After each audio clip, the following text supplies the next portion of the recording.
Assalamualaikum warahmatullahi wabarakatuh. Perkenalkan nama saya Muhammad Fauzi. Pada video ini kita akan membahas topik yang sangat penting dalam manajemen operasional, yaitu manajemen proyek.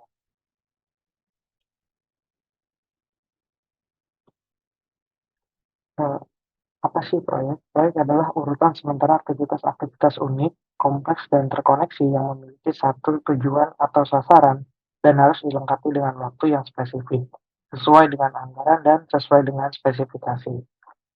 Manajemen proyek itu apa? Manajemen proyek adalah penerapan dari pengetahuan, keahlian, alat dan teknik pada suatu aktivitas proyek untuk mendapatkan atau memenuhi kebutuhan dan harapan dari pihak yang terkait dari suatu proyek. Di dalam manajemen proyek melibatkan tiga fase: perencanaan, penentuan jadwal, dan pengendalian.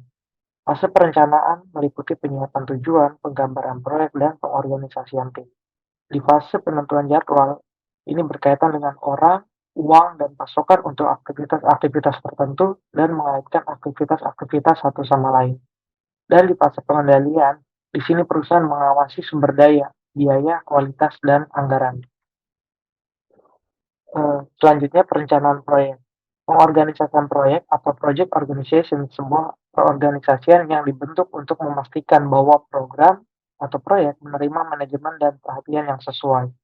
Pengorganisasian proyek mungkin dapat berguna ketika memenuhi syarat sebagai berikut. Yang pertama, tugas pekerjaan bisa dijelaskan dengan sebuah tujuan yang spesifik dan tenggat waktu. Yang kedua, pekerjaan bersifat unik atau tidak umum bagi organisasi yang ada saat ini. Dan yang ketiga, pekerjaan berisikan tugas-tugas rumit yang saling terkait yang memerlukan kemampuan khusus. Kemampuan khusus ini bisa diidentifikasi sejak awal dan identifikasi inilah yang masuk dalam proses perencanaan. Eee, yang berikutnya itu proyek bersifat sementara namun penting bagi organisasi. Dan yang terakhir, proyek mempersingkat lini di antara organisasi. Selanjutnya, manajer proyek. Manajer proyek bertanggung jawab memastikan bahwa semua aktivitas-aktivitas yang diperlukan sesuai dalam urutan yang benar dan tepat waktu. Proyek sesuai dengan anggaran, proyek memenuhi tujuan terkait kualitas, dan manajer proyek bertanggung jawab untuk memastikan bahwa orang yang ditugaskan pada proyek menerima motivasi, arahan, dan informasi yang diperlukan untuk melakukan pekerjaannya. Masalah etik yang dihadapi dalam manajemen proyek yaitu kadang berurusan dengan hal-hal sebagai berikut. Yang pertama, penawaran hadiah dari kontraktor.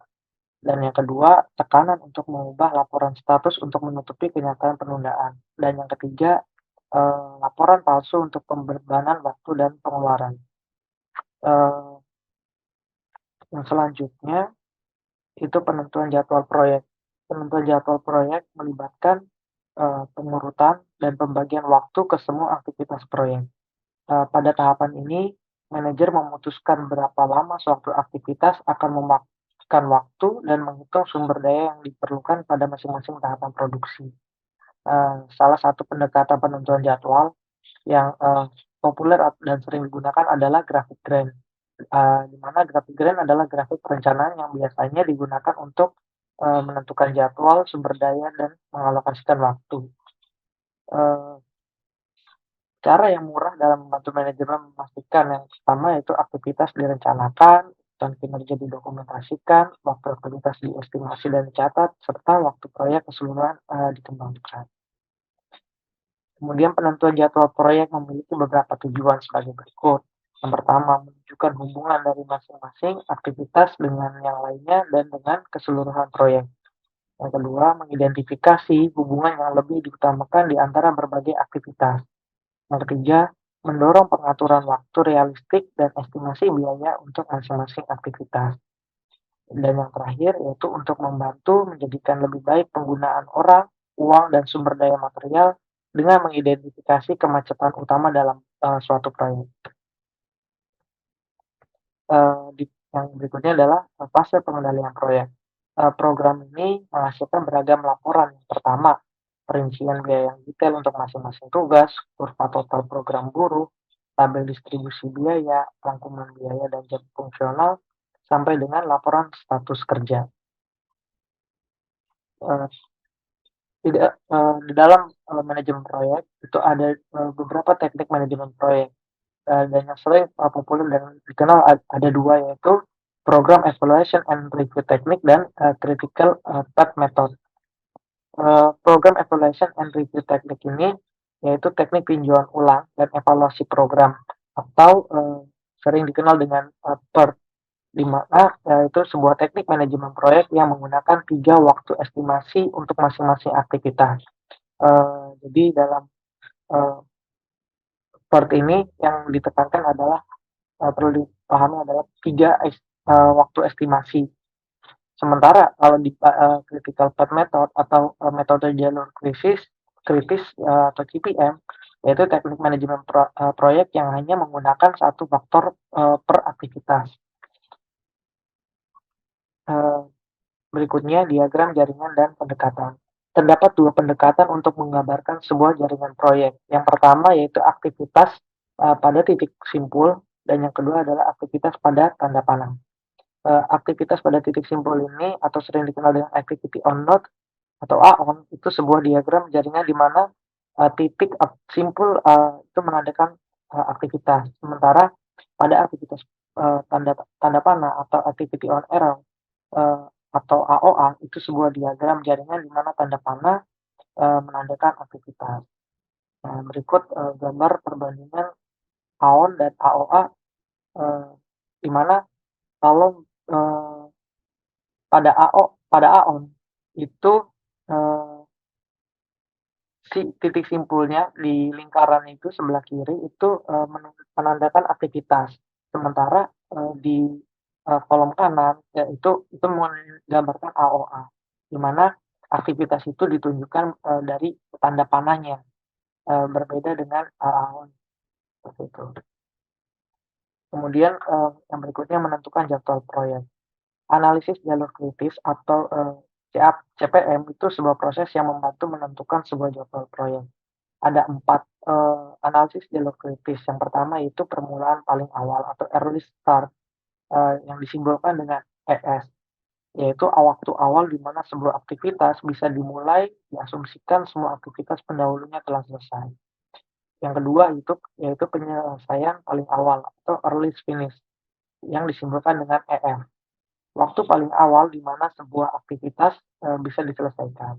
Yang ketiga, permulaan paling akhir, eee, atau latest start yang disimbolkan dengan LS.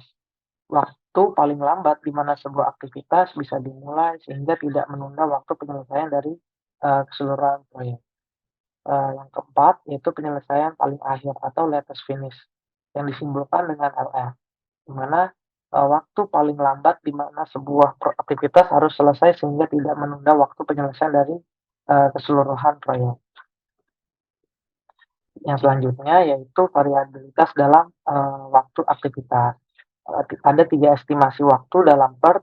Yang pertama yaitu waktu optimis atau optimist time, itu disimbolkan dengan A, yaitu waktu yang akan diambil oleh suatu aktivitas jika segala sesuatunya berjalan sesuai dengan rencana.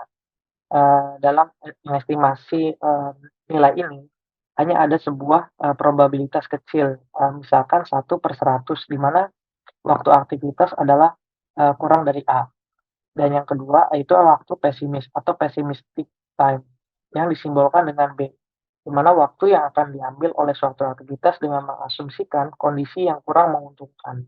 Dalam mengestimasi nilai ini, hanya ada sebuah probabilitas kecil, ya yaitu sama juga 1/100 di mana waktu aktivitas, adalah lebih dari B.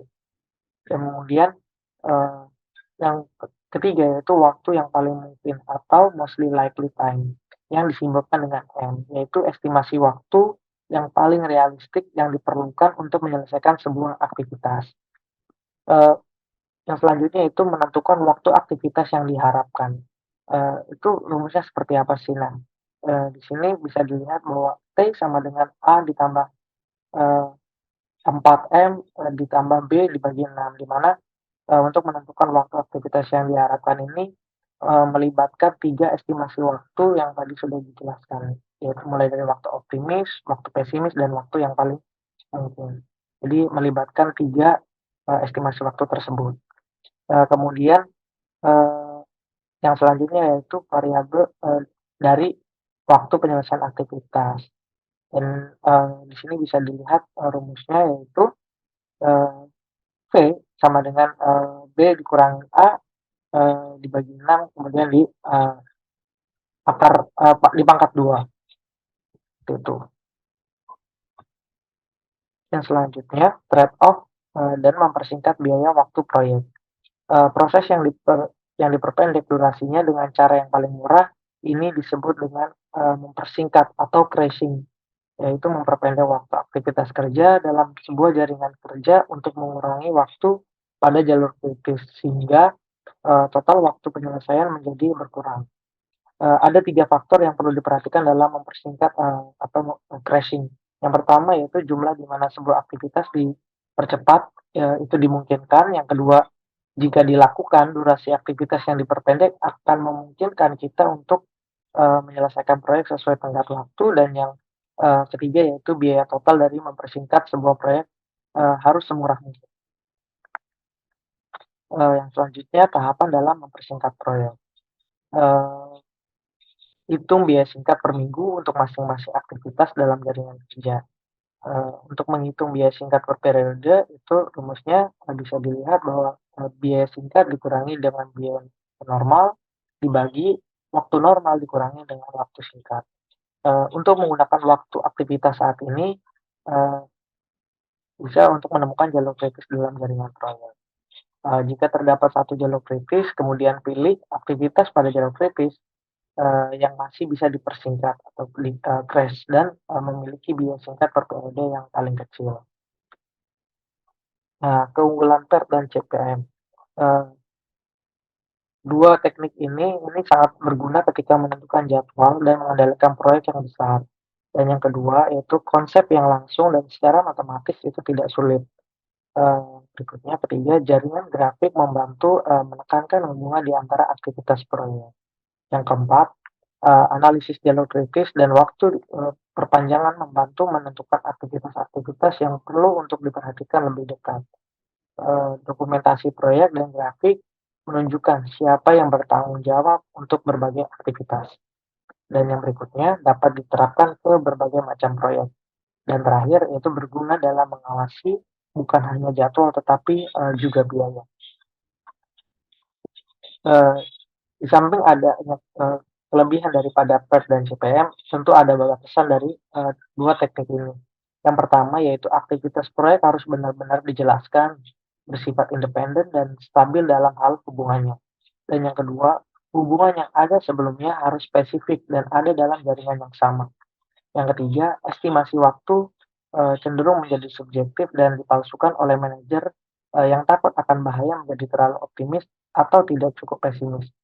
Dan yang, terakhir yaitu terdapat bahaya yang tidak dapat terpisahkan dari, menempatkan terlalu banyak penekanan pada jalur terpanjang atau kritis. Jalur yang hampir kritis perlu untuk diawasi secara ketat pula. Eee, Demikian penjelasan untuk, materi kali ini yaitu manajemen proyek. Kurang lebihnya mohon maaf. Wassalamualaikum warahmatullahi wabarakatuh.